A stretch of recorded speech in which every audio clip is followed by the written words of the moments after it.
एक समय की बात है, बिल्लू के पापा काम पर जा रहे थे और बिल्लू की मम्मी ने बिल्लू को सुलाकर झूले में लिटा दिया और वह किचन में काम करने के लिए चली गई। तभी बिल्लू की आँख खुली और वह झूले में से उतरकर ज़मीन पर चलने लगा। वो चलते-चलते बिल्लू को एक माचिस पड़ी हुई मिली और बिल्लू ने माचिस उठाकर आग जलाई। वह छोटा बच्चा था, उसे नहीं पता था कि एक माचिस की तीली से पूरे घर में आग लग जाएगी। मम्मी किचन में काम कर रही थी, तभी मम्मी को आवाज़ आई, बिल्लू के चीखने की आवाज़ आई और पूरे घर में धुआं ही धुआं था। मम्मी भाग कर गई बिल्लू के पास। बिल्लू पूरा जल चुका था।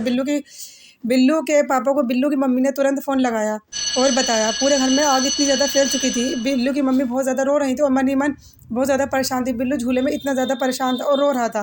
बिल्लू की मम्मी ने देखा पूरे घर में आग इतनी ज़्यादा फैल चुकी थी कि वह बहुत ज़्यादा रो रही थी और बिल्लू की मम्मी बिल्लू को उठाकर तभी भागने लगी और भागते-भागते बिल्लू की मम्मी का पैर फिसल गया और वह ज़मीन पर गिर गई।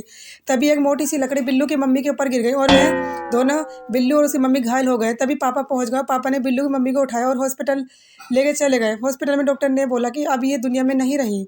बिल्लू की वजह से उसकी मम्मी आज उसकी दुनिया में नहीं है।